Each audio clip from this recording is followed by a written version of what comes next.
एक पठान ने अपनी दुकान पर लिखा, जुम्मा को दुकान बंद रखा जाएगा।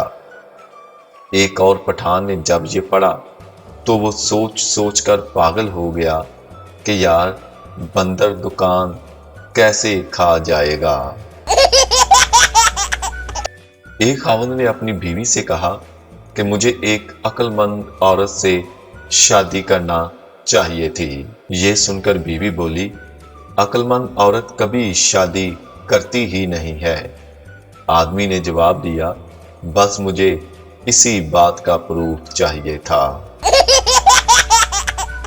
एक आदमी की जब तरक्की हुई तो उसने अपने मैनेजर की अपने घर खाने की दावत की।